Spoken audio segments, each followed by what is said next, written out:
Louvado seja Deus pela chuva que cai lá fora.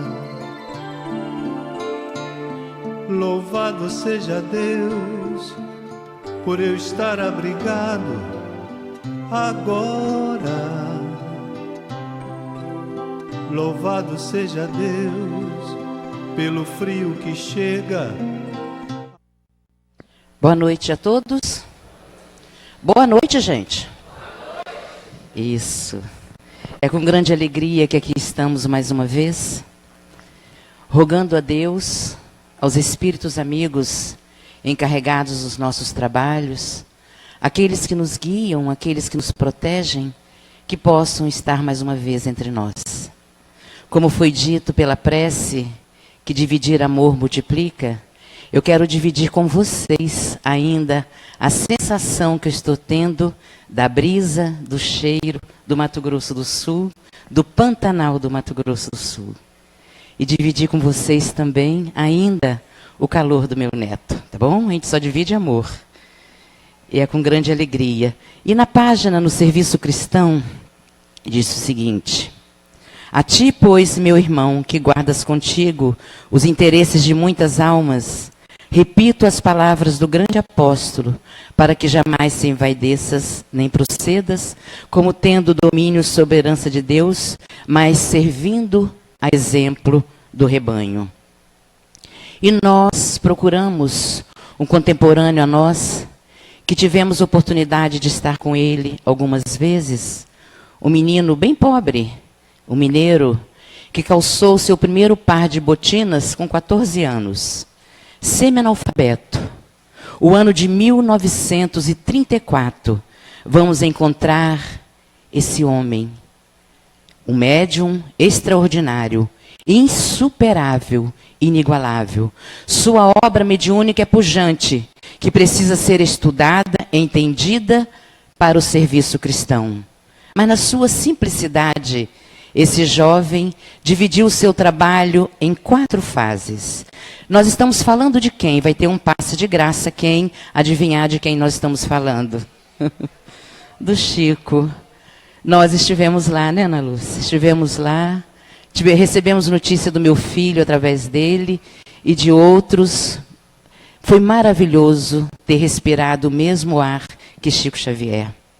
E a primeira fase da mediunidade de Chico Xavier, segundo ele, vieram os poetas de Parnaso de Além-Túmulo, em 1934. Poetas brasileiros e portugueses, os mais expressivos da língua portuguesa, e vieram com seus poemas, suas trovas e seus sonetos. Quando Parnaso de Além-Túmulo foi publicado em 5/12 de 1934, Pedro Leopoldo se transformou no centro de atenções do país. E com isso, a doutrina espírita que se transformava no centro de atenções do país. Não era o Chico, era propriamente o espiritismo. Era a ideia da imortalidade, a ideia da sobrevivência do espírito à morte do corpo. Em 1934, lançado pela FEB, fez um sucesso extraordinário. Nós não fazemos ideia do que representou o lançamento de Parnaso de Além-Túmulo, numa época em que a poesia era muito valorizada, muito procurada, muito estudada, muito dita. A Academia Brasileira de Letras se alvoroçou. Quem era aquele Francisco Cândido Xavier? Que poemas eram aqueles que vinham através dele, que só tinha cursado até a 4ª série primária? Muito simples, praticamente analfabeto. Que poemas eram aqueles de Olavo Bilac, de Augusto dos Anjos, de João de Deus, de Guerra Junqueira? Quem era aquele poeta? Quem era aquele poeta lá tão longe, bem no cantinho de Minas? E eles foram investigar. Claro que iriam investigar. e ficaram sabendo que aqueles poemas eram escritos por um jovem de 21 anos, que recebia aqueles sonetos de uma forma veloz, com uma facilidade impressionante, sem retoque, sem consertar, sem esperar. Impressionou porque os grandes poetas, para receberem os sonetos, demoravam dias, semanas, meses, burilando palavras, substituindo-as, esperando pela inspiração, para formular os versos, para montar. E Chico Xavier, numa velocidade impressionante, ele trazia tudo aquilo. E Parnaso de Além Túmulo chamou a atenção do Brasil cultural. Foi o livro de estreia desse grande médium. Hoje ele tem sido estudado por pesquisadores, tem sido tese de mestrados, chegando a concluir que o Parnaso de Além Túmulo contém a síntese do Espiritismo em versos. Essa foi a primeira fase da mediunidade de Chico Xavier. Aí nós vamos ver a segunda fase dita por ele, por Chico Xavier, em que vieram os literatos, os prosadores, os cronistas, os pensadores, os articulistas de jornal. Como exemplo, o próprio Humberto de Campos, que era membro da Academia Brasileira de Letras. E os jornais do Rio de Janeiro começaram a invadir Pedro Leopoldo. Entrevistaram Chico Xavier, mas quem respondia? Emmanuel. Emmanuel respondia em inglês. Emmanuel respondia em alemão. Emmanuel respondia em francês. Perguntas de cunho político, social, científico e filosófico. Testando a capacidade do médium.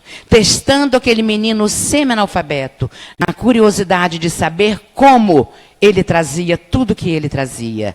Essa foi a segunda fase da mediunidade desse trabalhador cristão, desse grande médium, desse grande homem. O médium era inigualável. Talvez nunca mais um como ele, mas o homem Chico Xavier era muito bom, muito maravilhoso, muito humano, muito caridoso. Aí veio a terceira fase da mediunidade de Chico Xavier.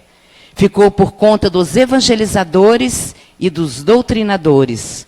Os poetas, os literatos, vieram abrir o caminho, chamar a atenção do povo, falar: a morte não existe, nós não morremos, nós podemos mandar comunicações. Aí vieram agora, depois dos poetas, vieram os doutrinadores e os evangelizadores.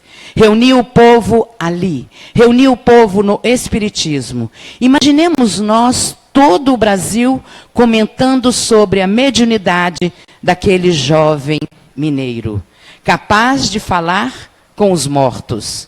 Ele falava com os mortos, era capaz.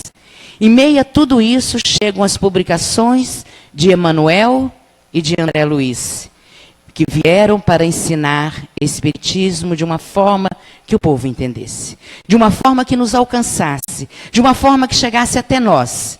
Vieram para ensinar o Evangelho de Jesus. Chegaram os doutrinadores no meio do povo, no meio dos simples. Emmanuel intensificou seu trabalho extraordinário com resgate histórico e doutrinário do cristianismo.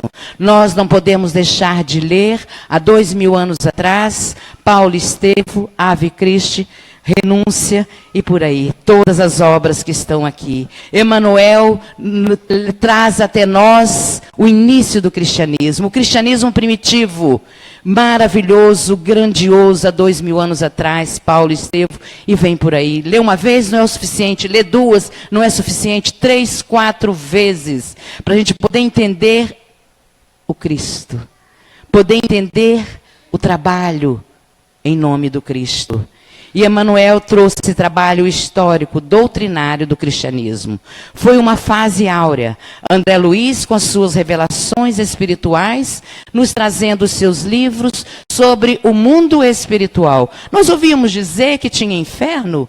Nós ouvimos dizer que tinha céu, nós ouvimos dizer que tinha purgatório, nós ouvimos falar das condenações eternas do fogo do inferno, nós ouvimos falar de que poderíamos pagar para sair do purgatório e alcançar o céu. E Emmanuel vem com seus livros grandiosos. Lá está o nosso lar, os mensageiros, ação e reação, libertação, toda a obra de André Luiz, que vem nos dizer que nós criamos sim o inferno através da nossa consciência, mas que podemos sair dele sim pelo nosso perdão, pelo nosso auto-perdão, pelo amor. E André Luiz nos traz tudo isso. Quem não leu, leia, não tenha dó de ler. Lê as obras de André Luiz. Foi uma fase áurea. Nós vamos ver na mensagem, só para a gente ter uma ideia, na mensagem de abertura do nosso lar, 5 linhas que Emmanuel nos diz. Não basta a criatura pegar-se à existência humana, mas precisa saber aproveitá-la dignamente, que os passos do cristão em qualquer escola religiosa devem dirigir-se verdadeiramente ao Cristo. Aí resume. Que os passos do cristão em qualquer escola religiosa devem dirigir-se verdadeiramente ao Cristo. Esse aí é o caminho. E nós vamos ver que veio a 4ª fase do trabalho de Chico Xavier, segundo ele. Começaram a vir os habitantes comuns do plano espiritual. Não mais os poetas conhecidos, os literatos, os articulistas de jornal, os evangelizadores, doutrinadores, mas os nossos familiares, minha mãe, meu pai, meu esposo, minha esposa, meu filho, meu amigo. E Chico Xavier intensifica esse trabalho que iniciou as cartas consoladoras, muito mais do que consoladoras, cartas esclarecedoras, cartas reveladoras. Quem não vivenciou isso, não diga que não, porque foi uma fase maravilhosa. Quanto consolo! Você vê uma mãe sorrindo e chorando ao mesmo tempo com uma carta que nós vivemos lá em Uberaba, com uma carta trazendo notícia do seu filho. Uma esposa enlutada da mesma forma. Não somente consoladoras, esclarecedoras e reveladoras. Dos quase 500 livros de Chico Xavier, mais de 100 livros foram formados pelas mensagens consoladoras. Para esposas, filhos, irmãos, irmãs. Graças a essa 4ª fase das tarefas mediúnicas de Chico Xavier, que intensificou em 1970 até a sua desencarnação, durante 32 anos, o trabalho maravilhoso em Uberaba. Nós vimos Uberaba ser invadida por muitos caravaneiros, turistas, ônibus, carros, avião. Não tinha lugares nos hotéis de Uberaba, nem em Araxá, nem em Uberlândia, nem em Sacramento. Ali era o povo chegando. Logo depois do Pinga Fogo, na extinta TV Tupi, em que Chico psicografou em frente às câmeras de televisão. A porta da comunhão espírita ficava repleta. Caravaneiros, romeiros, o Brasil invadia Uberaba. Outros países invadiam Uberaba. Depois a Casa da Prece. E nós vamos ver na simplicidade desse homem cristão, de Chico Xavier. Nós teríamos aqui N exemplos, mas nós escolhemos um contemporâneo a nós. Nós escolhemos Chico. Chico, que na hora que eu ouvi, que não devia ter parado de cantar nunca, o nosso irmão, música lindíssima, na hora que ele cantou a música do Chico Xavier, nós pensamos juntos. E aí, esse homem maravilhoso, que quando ele estava lá em Pedro Leopoldo, em que estavam preocupados com o Brasil invadindo Pedro Leopoldo por causa do livro Parnaso de Além Túmulo, não tinha mais lugar, uma colega, uma companheira de casa espírita, lá no Luiz Gonzaga, fala com ele: Chico, nós estamos tão preocupados com todo esse povo que está chegando à nossa casa, que essa daqui dá 4 dela, e eu tenho uma coisa para te falar. Eu arrumei um meio, uma solução para o nosso problema. Sim, minha irmã. Eu imagino o Chico dizendo: sim, minha irmã, qual é a questão? O que a senhora achou? Eu trouxe aqui o veneno. Você se suicida e nós ficamos livres de você e você fica livre de todo esse trabalho. Aí ele pensou: está na hora de eu ir embora para Uberaba. Pegou a bolsinha dele, com todas as obras da codificação e 2 mudas de roupa e a botina que não saía dos pés, e foi para Uberaba. Chegou em Uberaba na comunhão, toda aquela invasão, todo aquele movimento, ônibus, caravaneiros, romeiros ali chegando, e começaram a perguntar para Chico. Estava na hora dele sair. E perguntaram para ele: por que você veio embora de Pedro Leopoldo para cá? Por que você não ficou lá em Pedro Leopoldo? Ele falou: por causa da minha sinusite. Lá faz muito frio e a minha careca faz com que eu tenha sinusite. As crises eram muito grandes, por isso eu vim para Uberaba. E lá em Uberaba começaram na comunhão a implicar também com toda a população que chegava. Aí Chico pensou: está na hora de eu ir embora daqui. E foi lá para a Casa da Prece, pequenininha, que nós conhecemos também. E perguntaram para ele: por que você veio embora da comunhão para a Casa da Prece? Ele falou: por causa da minha sinusite.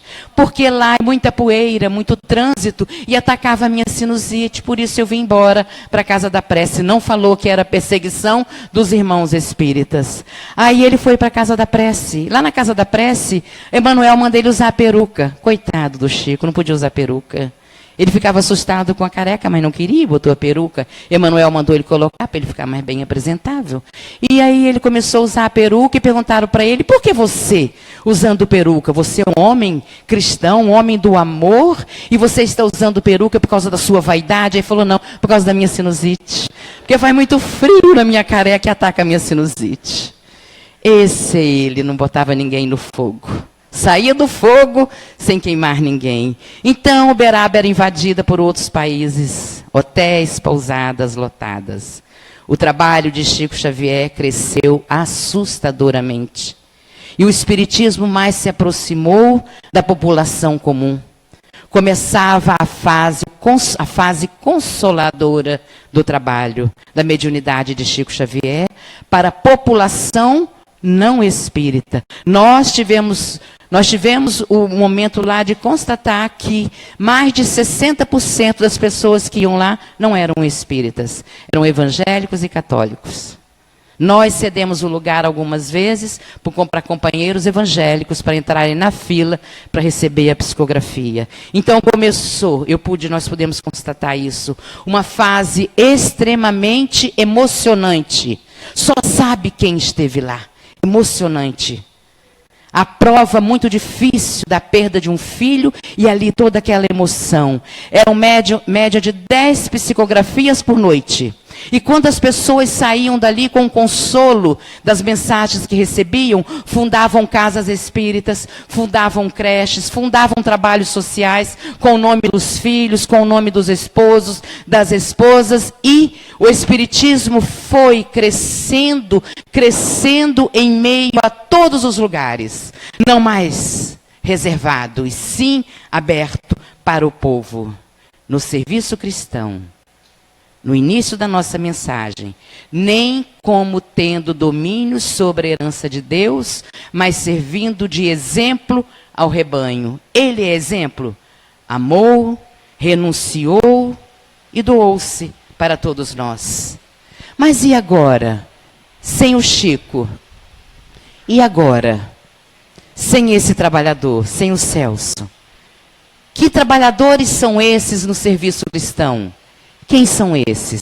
Nós vamos ler o primeiro parágrafozinho, que não é parágrafozinho, é maravilhoso, do livro A Caminho da Luz, que diz o seguinte: rezam as tradições do mundo espiritual, na direção de todos os fenômenos de nosso sistema, existe uma comunidade de espíritos puros e eleitos pelo Senhor Supremo do Universo, em cujas mãos se conservam as rédeas diretoras da vida de todas as coletividades planetárias. Espíritos puros, essa comunidade de seres angélicos perfeito, da qual Jesus é um dos membros divinos. Jesus utilizou esses espíritos puros, espíritos ligados à geografia, espíritos ligados à inteligência, espíritos ligados à medicina, espíritos ligados a solidificar, a construir o nosso mundo, espíritos puros naquele trabalho de início. Então, nós temos milhares de exemplos. Mas o Cristo, da sua grandeza, como nos diz Emmanuel, da sua grandeza espiritual, dirige mais de 22 bilhões de espíritos. 22 bilhões de espíritos. Mas naquele momento que Jesus, como nos diz o capítulo da vinda de Jesus aqui na Terra, quem ficou responsável pelo nosso planeta? Nós tentamos descobrir a ata dessa reunião, que a primeira verificou-se quando do orbe terrestre se desprendia da nebulosa solar, e a segunda para discutirem a vinda de Jesus. Mas aqui não está escrito a ata da reunião. Quem ficou por conta? Esses espíritos puros, enviados por Jesus, ficou tomando conta de nós. Ficaram tomando conta da terra. Mas Jesus seleciona entre nós os seus colaboradores. Agora, no momento, nessa transformação da terra, não mais anjos, não mais arcanjos, não mais espíritos puros dotados de uma inteligência espiritual, não mais espíritos portadores dos sublimes sentimentos. Ele está recrutando, contratando os trabalhadores da seara do Cristo, no serviço cristão, os trabalhadores da última hora. Ainda temos tempo de entrar na fila. Vamos lá. A fila está sendo feita. Como nos diz Haroldo, a senha está sendo distribuída. Podemos balançar a carteira profissional com direito a fundo de garantia do plano espiritual para entrar nessa fila, para entrar nesse trabalho. Não precisamos virar anjos. Não precisamos nos tornar espíritos puros antes. Não precisamos nos tornar arcanjos. Basta que façamos aquilo que sabemos fazer. Aquilo que sabemos fazer. Que muitos de nós está colocando a candeia debaixo do alqueire e não está trabalhando naquilo que sabe. Não está trabalhando naquilo que foi preparado lá e aqui, profissionalmente, e aquilo que nós trazemos em nós, que eu sei fazer. Eu sei costurar, eu sei bordar, eu sei fazer uma arte, eu sei cozinhar. Aonde que está tudo isso? São esses que Jesus está recrutando. Seguir a nossa aptidão naquilo que nós nos tornamos. Médicos, enfermeiros, juiz, advogado, delegado, carcereiro, empresário, professores, doutores, garis, empregadas, funcionárias do lar, secretárias. Não importa para Jesus aquilo que nós estamos fazendo, e sim como nós estamos fazendo, como nós estamos realizando. Se estamos realizando aquilo que nós nos preparamos para realizar, com espiritualidade, com dignidade, com respeito ao outro, trabalhando pelo bem comum, construindo um mundo melhor para todos, não mais tudo no meu pão, para o outro pão duro, não mais tudo para minha casa, na casa do outro a goteira, não mais tudo para minha família, mas para todos que precisam. Esse é o trabalhador do serviço cristão. Chega de fazer o paraíso só para a gente. Chega de querer o paraíso só para mim. Muitos de nós não dividimos sequer com os do mesmo lar. Não dividimos com aqueles que estão à nossa volta. Não dividimos com aqueles que nos acompanham 20, 30, 40, 50 anos. Não dividimos com aqueles que estão conosco aqui. Nenhum de nós pode alegar defeitos para ausentar-se do serviço cristão. Nenhum de nós. Ah, eu não sou santo. Quem é? Eu não sou anjo. Quem é? Eu não estou pronta para trabalhar. Primeiro eu tenho que deixar isso e aquilo. Nem isso não. Os trabalhadores do Cristo são criaturas imperfeitas que querem vencer as próprias imperfeições, as próprias encrencas, os próprios defeitos. sentir o prazer e alegria de vencer uma deficiência moral, uma limitação pessoal. É analisando e falando, gente, hoje eu consegui não fazer com que a língua trabalhasse mais do que a minha mente. Eu consegui fazer aquilo que eu me preparei. Eu me doei em algum momento. É uma luta imensa. É uma luta sem adversários. Pois é uma luta pessoal. É uma luta minha comigo. À custa de muita repetição. Muita repetição. Joana nos diz, através de Valdo Pereira Franco, se nós conseguirmos vencer uma única imperfeição, uma única encrenca nessa encarnação, nós demos um grande salto. Vamos procurar qual é aquela que é pior de todas, porque se nós formos enumerar, falta dedo. Então não vamos enumerar. Vamos ver aquela que mais faz com que eu de noite eu pense, meu Deus, eu fiz de novo. Então precisa de muita disciplina, muito esforço, muito conflito interior. Muito conflito interior. E nós temos que sair da zona do conforto que estamos, da rede lilás que nos balança, do ventinho, e ver aquilo que precisamos trabalhar. Até que a conquista, até que consigamos conquistar o autodomínio, que é o domínio sobre si mesmo. Esse é o grande momento. O trabalhador do Cristo sabe que todas as imperfeições estão destinadas a perecer. Porque as nossas imperfeições foram criadas por Deus? Não foram. E o que não foi criado por Deus vai deixar de existir. Estão destinadas a perecer, a morrer. Porque só o bem é forte para ser eterno. Só o bem é forte para ser eterno. Nenhuma imperfeição tem a força que a torna eterna. Não tem. Uma hora, como exemplo do livro Libertação, de Gregório, Matilde diz que o filho começou a sentir tédio pelo mal. E nós vamos sentir tédio pelas coisas que eu fazia ontem e achava tão bom, hoje já não tem mais graça.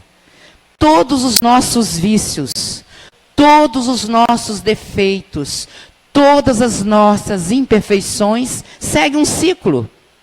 E Deus tem pressa? Não tem. Qual é o nosso tempo? A eternidade.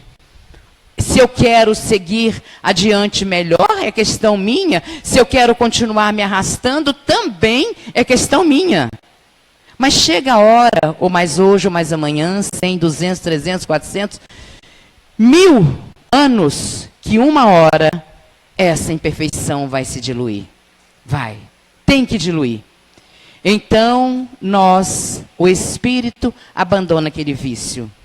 O Espírito encontra coragem de assumir as próprias consequências dos seus atos. Não mais o outro é responsável pelos meus atos. Não mais o outro é responsável pela minha queda. Não mais o outro é responsável pelo meu fracasso. Não mais o outro é responsável pelo meu sofrimento. Não são. Ninguém é responsável desde que eu não permita que o outro faça comigo o que ele quer fazer.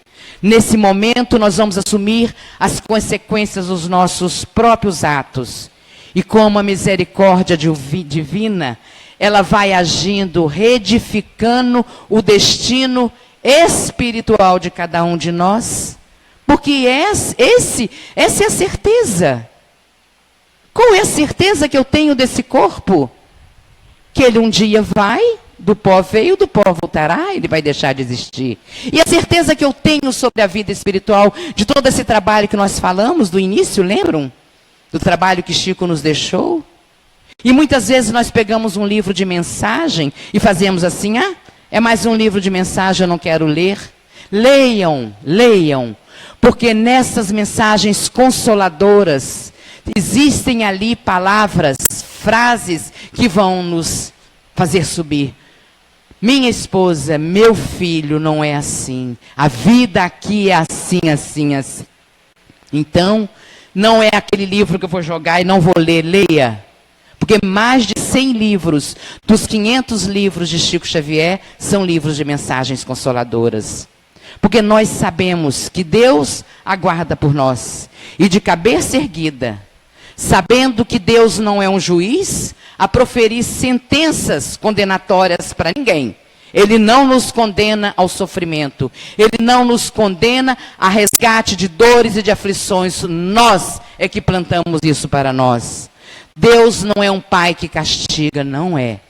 A doutrina vem nos dizer isso. É um pai que luta para aprimorar os seus filhos. Mas muitas vezes nós precisamos da dor, da aflição, da perda, das carências, para poder enxergar que nós somos imortais, que somos espíritos pela educação, a educação que nos esclarece isso. Lá nos mensageiros nós vamos encontrar todo aquele que opera no bem, com a alma voltada para Deus, deve sempre aguardar o melhor. Acabou. E isso não é promessa de amizade, não. Isso não é promessa de comadre e compadre. Isso é lei. Todo aquele que opera no bem, de alma voltada para Deus, deve sempre aguardar o melhor. Então o caminho é esse. A evolução que nós temos que passar por ela, a evolução é aprimoramento do ser. A evolução é grandeza espiritual. A evolução é caminhar para a prosperidade, não para a miséria. Não para a miséria.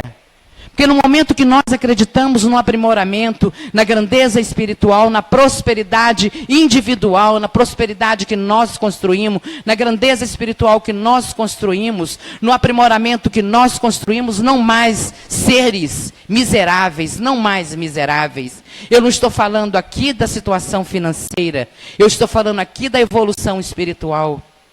Porque a gente tem a oportunidade de ver pessoas bem pobrezinhas financeiramente e extremamente aprimoradas espiritualmente. Outro tanto de pessoas abastadas financeiramente e completamente miseráveis.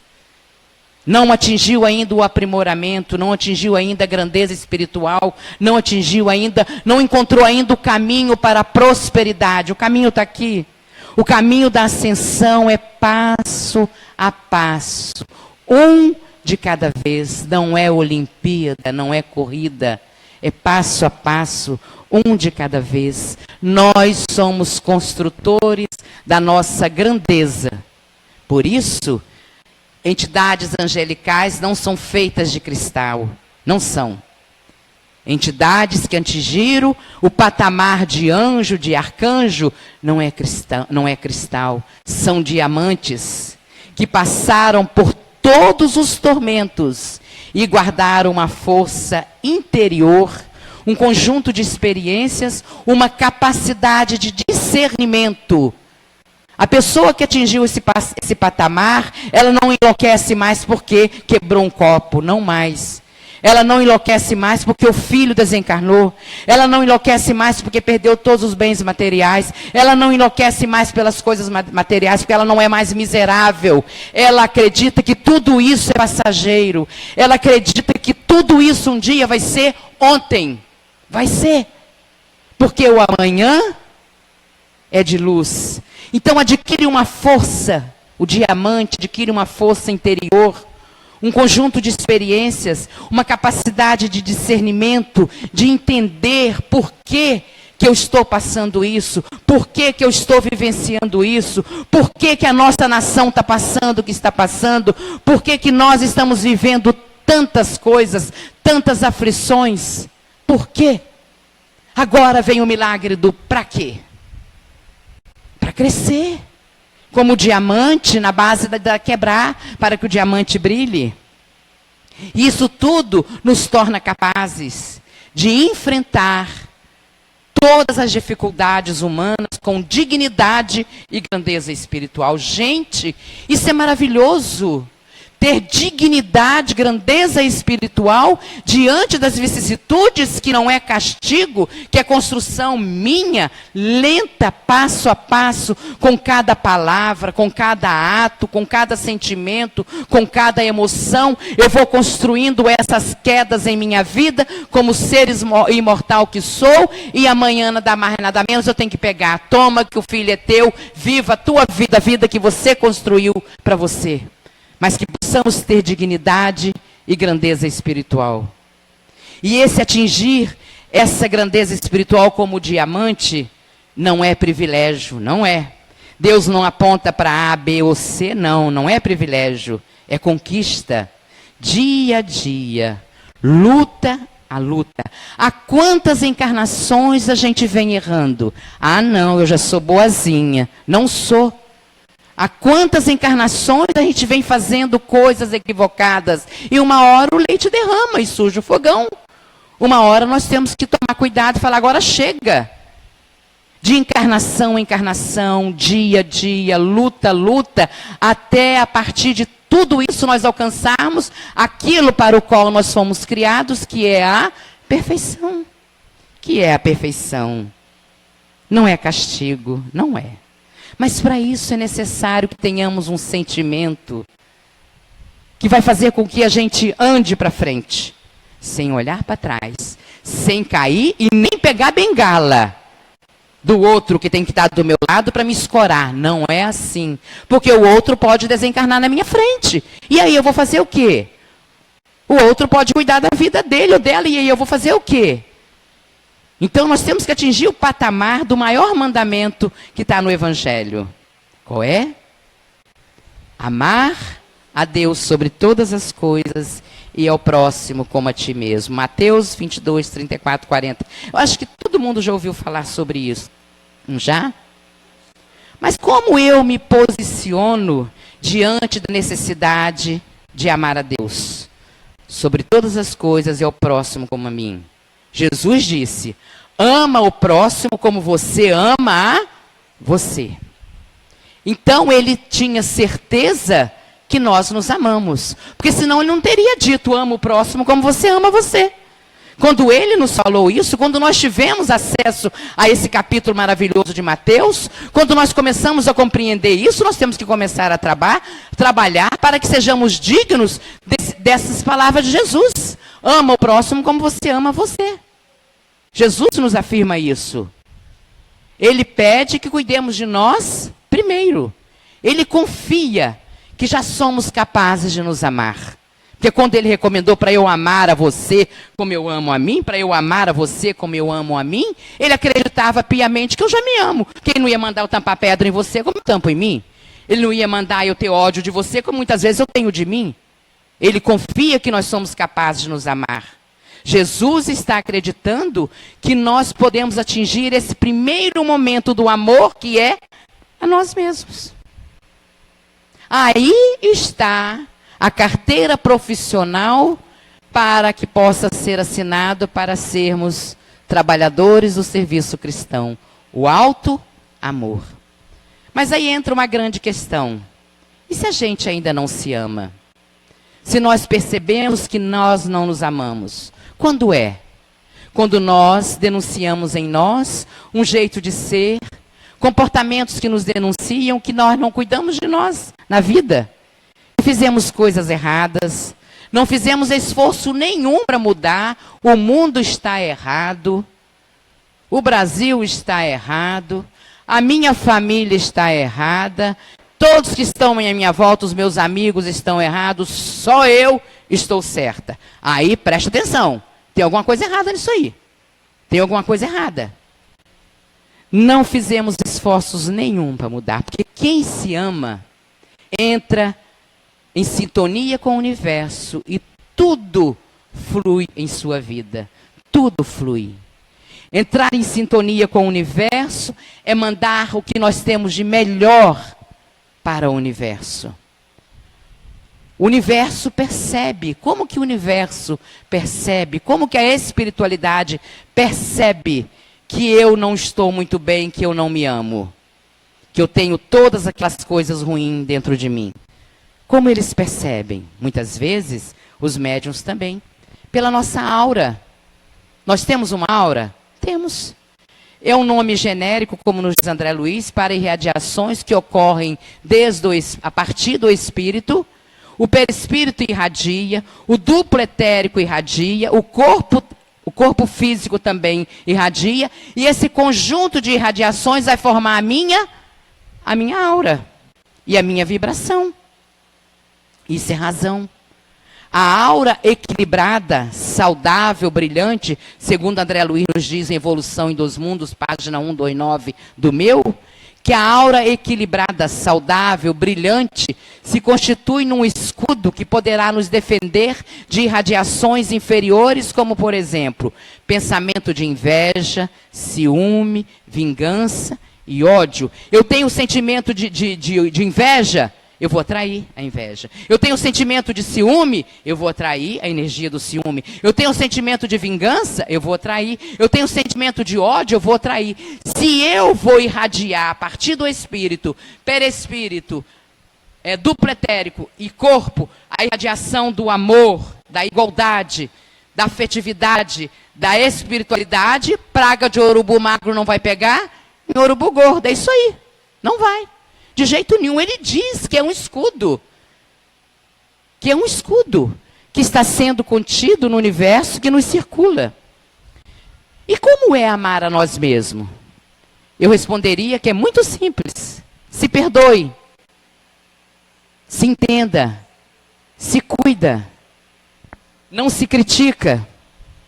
Toma consciência de como você se ataca implacavelmente. Eu sou uma idiota.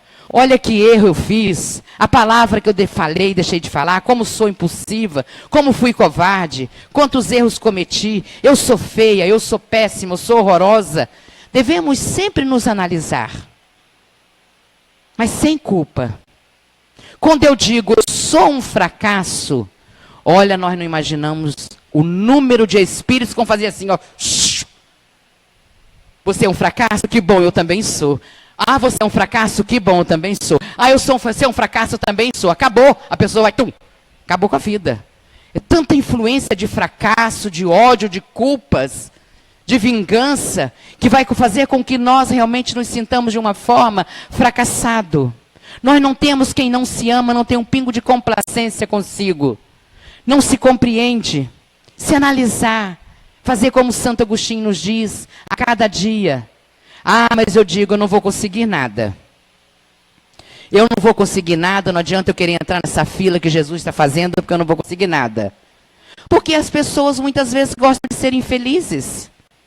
Se apega à infelicidade de uma forma, tem prazer pela infelicidade, do masoquismo e foge dos desafios, para sair daquela zona que se encontra.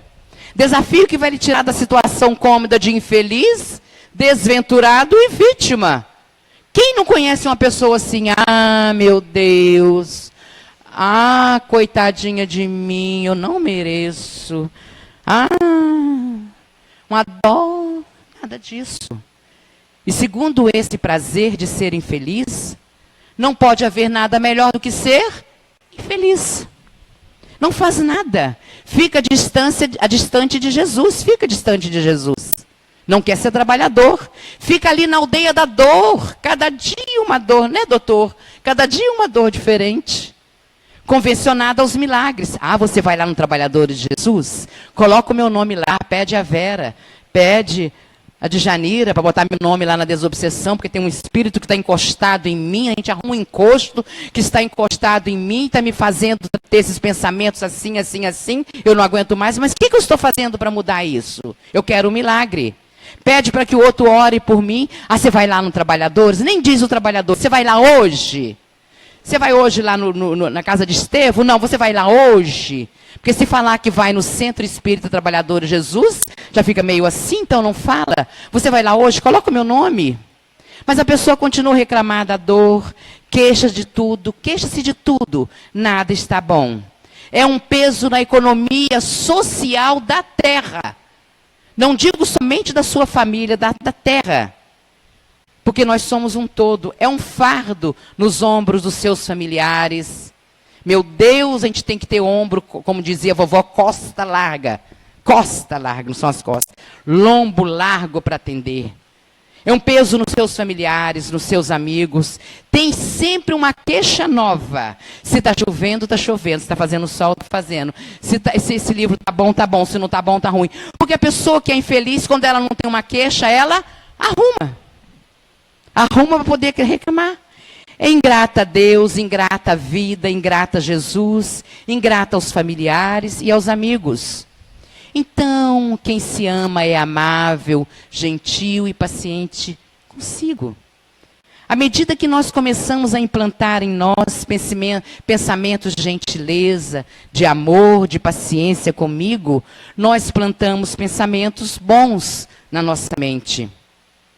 E acordar de manhã e dizer, eu realmente quero me amar. Quero me amar hoje mais do que eu me amei ontem. Eu quero, a partir de hoje, amanhã é segunda-feira, regime começa na segunda, dieta começa na segunda, então vamos começar esse tratamento espiritual na segunda-feira. Da dor de trégua hoje, o final do domingo. A partir da manhã vamos começar esse regime espiritual. Emagrecimento da alma, emagrecimento do espírito, porque do corpo não é fácil, não é difícil, mas da alma a gente tenta. Então, se nós fizermos essa afirmação para o universo vai acolher de uma forma que vai fazer com que a vida mude para nós. A cada momento. Mas se eu continuo a pensar, a todos os momentos, a ter insatisfação, não tem como mudar isso, não tem como. Santo Agostinho nos diz na questão 919, quando vou dormir, estou levando o quê no meu coração? Estou levando muito lixo? O meu coração está como um terreno baldio que tem ali, cheio de lixo, cheio de imundícies, ou meu coração está bem? Quanto nós estamos amando a Deus? Quanto nós estamos amando a Deus, a nós e ao próximo? Não vou dizer aqui somente a Deus. Quanto eu amo meu esposo e minha esposa. Quanto eu amo o meu filho. De quanto nós amamos o nosso pai e a nossa mãe. Não, não é isso. Eu estou falando de quanto nós nos amamos. Porque eu não vou conseguir amar ao outro se eu não me amar. Jesus fala do quanto nós nos amamos, a partir daí, amar ao próximo. Do quanto nós nos respeitamos.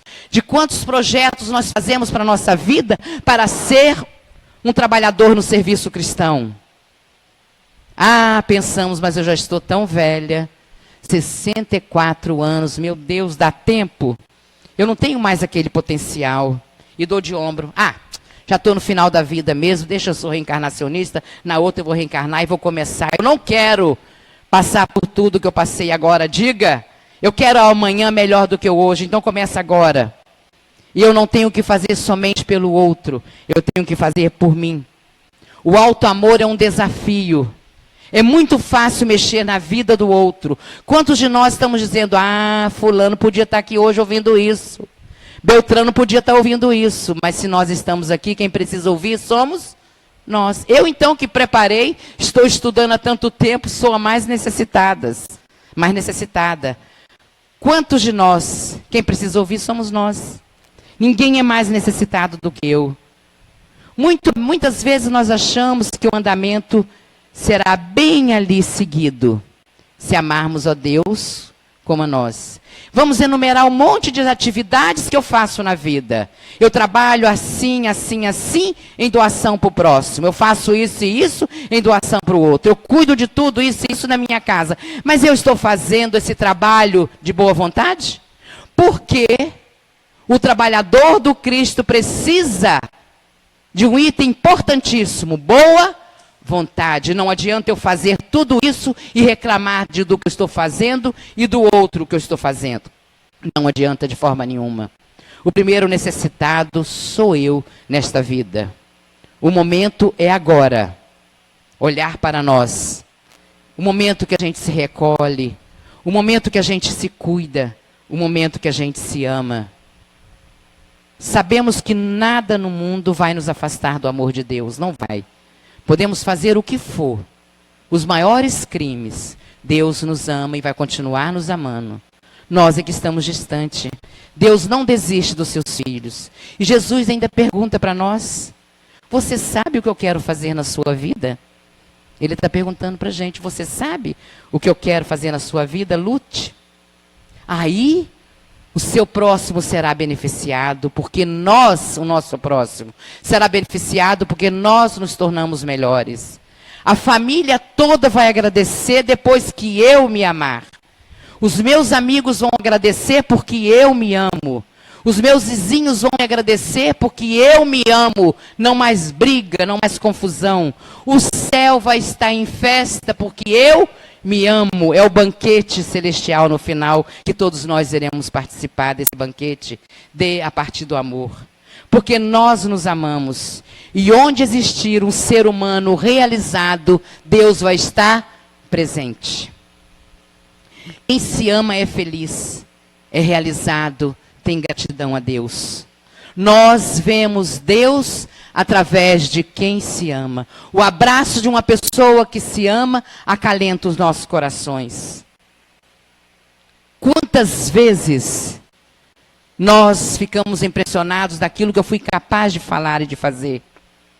Vamos olhar com inteligência para a vida. Olhar com ternura as pessoas que estão à nossa volta. Olha os presentes. Chico Xavier nos diz que amanhã nós vamos chorar a falta daquele que hoje é instrumento da minha lágrima. Vamos, que amanhã vai fazer falta. E a falta do auto-amor nos torna uma pessoa sem fé. Nos torna uma pessoa intragável. Nos torna uma pessoa ingrata.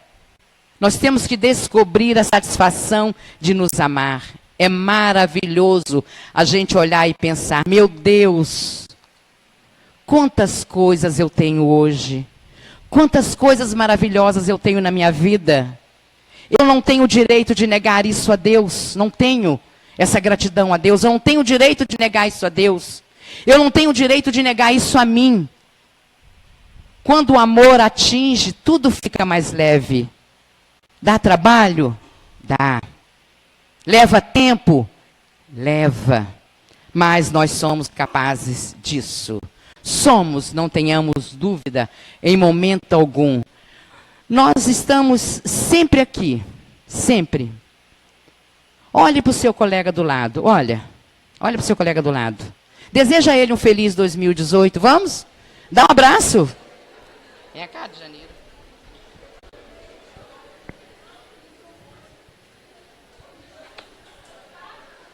Pode abraçar, não economiza não, gente. Não economiza sorriso. Não economiza. E daí nós vamos terminar com alegria. Com muita alegria. De janeiro já sentou aqui, significa que dá tempo. Então, já olharam? Ele já esteve aí do seu lado alguma vez? Fernando e Sandro não vale, que são grudadinhos. Alma gêmea. Já esteve aí sentado do seu lado alguma vez? Já se olharam? Feliz 2018? Aplausos para 2018, vamos, gente? Isso! Receber com alegria. A vida não vai mudar porque o ano mudou, não é isso. Mas que a gente possa mudar a partir de tudo isso e dizer: viver e não ter a vergonha de ser feliz. Cantar e cantar e cantar. A beleza de ser um eterno aprendiz. Ah, meu Deus, eu sei, como eu sei, que a vida deveria ser bem melhor, e será. Mas isso não impede que eu repita: é bonita e é bonita. E a vida? E a vida o que é? Diga lá, meu irmão. Ela é a batida de um coração ou é uma doce ilusão? E a vida? Ela é maravilha ou é sofrimento? Ela é alegria ou é lamento? O que é? O que é? Diga, meu irmão. Há quem fale que a vida da gente é um nada no mundo. É uma gota, é um tempo que nem dá um segundo. Há quem fale que é um divino mistério profundo. É o sopro do Criador numa atitude repleta de amor. Você diz que a luta é prazer. Ah, não, você diz que a vida é feliz, que a vida é viver. Ela diz que é melhor morrer, não aguenta mais. Pois amada não é, e o verbo é sofrer. Eu só sei que confio na moça. E na moça eu ponho a força da fé. Somos nós que fazemos a vida como der, puder ou quiser. Sempre desejada, por mais que esteja errada. Ninguém quer a morte. Só saúde e sorte. E a cabeça gira, gira. Mas eu fico com a pureza da resposta das crianças. E a vida? É bonita e é bonita. Sorria, a vida é linda. Ele disse que ele não poderia fazer ideia de quantas bênçãos chega até ele quando nós cantamos essa música. Cante! Ninguém canta uma música dessa com ódio no coração. Ninguém diz para o outro, eu te amo, com raiva no coração. Ninguém vai comprar um livro para dar de presente para ela com raiva no coração. Ninguém vai abraçar carinhosamente o outro com raiva no coração. É isso que nós precisamos para pegarmos a senha, para sermos trabalhadores no serviço cristão. Boa noite a todos. Feliz 2018 para todos nós. Que assim seja.